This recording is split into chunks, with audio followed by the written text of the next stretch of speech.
pertanyaan yaitu dari pelajaran filsafat pendidikan Islam dengan judul konsep dasar filsafat pendidikan Islam. Sebelum itu, izinkan kami memperkenalkan diri terlebih dahulu.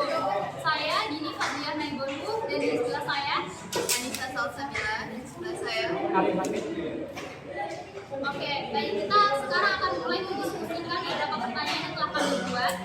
Mulai dari saya, yang pertama itu adalah mengapa sih kita perlu belajar filsafat? Nah, teman-teman tahu nggak kenapa kita perlu belajar filsafat? Kurang tahu nih.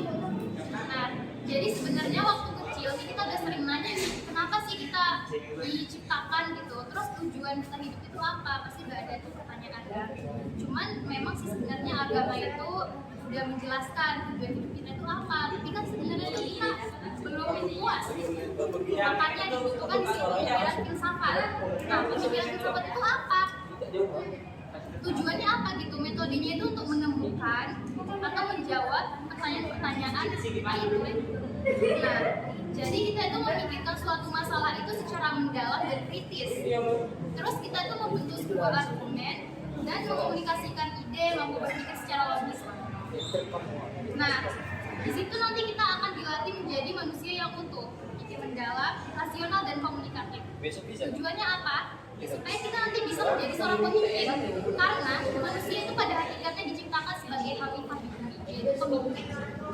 Oke, pertanyaan selanjutnya yaitu mengapa kita perlu belajar filsafat pendidikan Islam? Nah, di sini dia bedanya. Yang awalnya pertama filsafat dan di sini ada tambahan pendidikan Islam. Apa sih itu kan?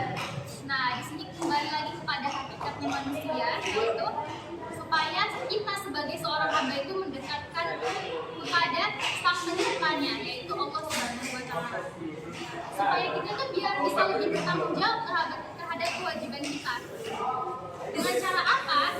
Nah, dengan cara mampu berkomunikasi berdasarkan ajaran agama dengan informatif, baik, logis, dan benar. Nah, untuk itulah kita itu akan menuju ke arah pertumbuhan dan perkembangan bagi pemuda yang akan hidup di masyarakat. Selanjutnya, mengapa sih kita perlu mengetahui konsep filsafat pendidikan Islam itu? Nah, itu karena konsep pendidikan Islam itu sebagai fundamental yang akan dituangkan dalam sekumpulan upaya tindakan dan pelaksanaan yang dilakukan oleh pendidik untuk mengembangkan segala potensi dan aspek peserta didik yang berpedoman pada Al-Quran dan hadis. Nah, di sini apa? Ruang lingkup filsafat itu apa? Nah, di sini ada 4. Yang pertama itu adalah pemikiran yang berdasar, yang kedua sistematika, yang logis, dan menyeluruh atau universal. Oke, selanjutnya akan dibahas oleh Anda. Baiklah, saya akan menjawab pertanyaan selanjutnya. Pertanyaannya ialah bagaimana cara memahami konsep dasar filsafat pendidikan Islam? Untuk mengetahui filsafat pendidikan Islam, para ahli filsafat pendidikan mengatakan bahwa dalam merumuskan pengertian pendidikan sebenarnya sangat tergantung pada pandangan terhadap manusia, hakikat, sifat-sifat atau karakteristik dan tujuan hidup manusia itu sendiri. Ahmad Marimba mengatakan pendidikan sebagai bimbingan atau pimpinan secara sadar oleh pendidik terhadap perkembangan jasmani dan rohani peserta didik menuju terbentuknya kepribadian yang utama. Dr. Yusuf Al-Qaradawi memberikan pengertian pendidikan Islam sebagai pendidikan dan manusia seutuhnya, akhlak dan hatinya, rohani dan jasmaninya, akhlak dan keterampilannya. Oke, pertanyaan selanjutnya itu adalah bagaimana peranan pemikiran filsafat dalam konsep pendidikan Islam. Nah, di sini kita akan bahas peranannya, yaitu apa?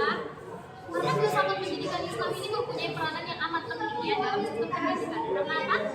Karena filsafat merupakan pemberi arah dan pedoman dasar bagi usaha-usaha perbaikan, meningkatkan kemajuan dan landasan pokok bagi tegaknya sistem pendidikan. Nah, di sini dia peranan si filsafat pendidikan Islam itu. Jadi dia sangat penting ya guys dalam kehidupan. Oke, selanjutnya akan dibahas oleh Nisa. Oke, untuk pertanyaan selanjutnya selanjutnya, mengapa zaman sekarang banyak orang yang kurang mengetahui pentingnya belajar filsafat pendidikan Islam bagi kehidupan? Ya karena baiknya ilmu seorang pendidik tentang filsafat sehingga banyak orang yang tidak tahu, karena kan seorang pendidik mengajari muridnya, jika seorang pendidiknya dia sudah kurang ilmu, pasti otomatis kan peserta didiknya juga ilmunya kurang ya kan. Jadi kualitas seorang pendidik itu harus ditingkatkan lagi. Untuk pertanyaan selanjutnya, bagaimana caranya kita memberitahukan kepada orang lain bahwa belajar filsafat pendidikan Islam itu penting?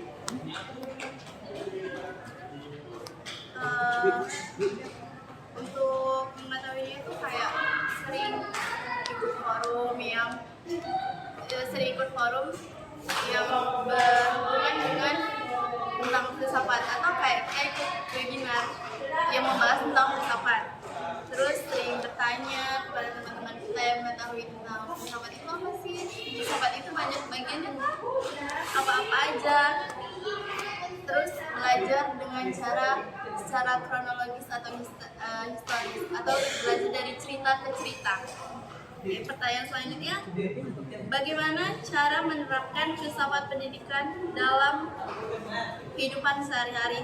Itu bisa caranya itu kayak supaya kita itu untuk mengambil sebuah keputusan itu jangan langsung dibuat gitu, dipikir dulu ke depannya gimana, apakah ini ada dampak buruknya atau ada dampak baiknya gitu.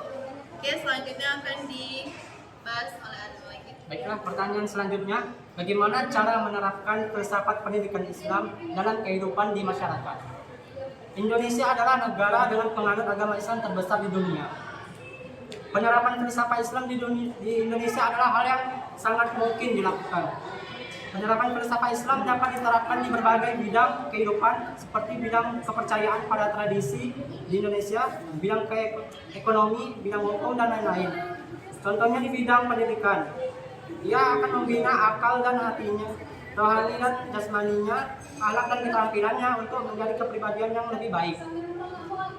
Pertanyaan selanjutnya, bagaimana peran filsafat pendidikan Islam dalam dunia pendidikan Islam?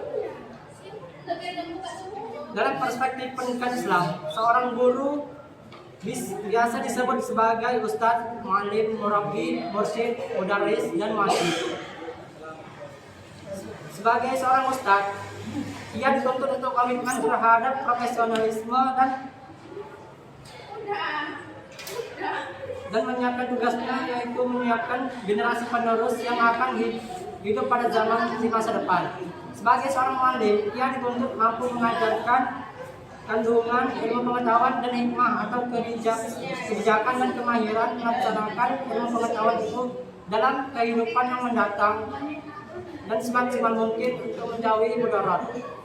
Sebagai murabbi atau guru, ia menyiapkan peserta didik agar mampu berkreasi sekaligus mengembang dan memelihara hasil kreasinya agar tidak menimbulkan malapetaka bagi dirinya, masyarakat, dan anak sekitarnya. Baik. Nah, situlah pertanyaan kami sudah selesai ya, 10 pertanyaan. Mungkin itu saja yang bisa kami bahas dalam diskusi kali ini. Kalau ada kesalahan kami mohon maaf yang sebesar-besarnya. Kami akhiri. Assalamualaikum warahmatullahi wabarakatuh.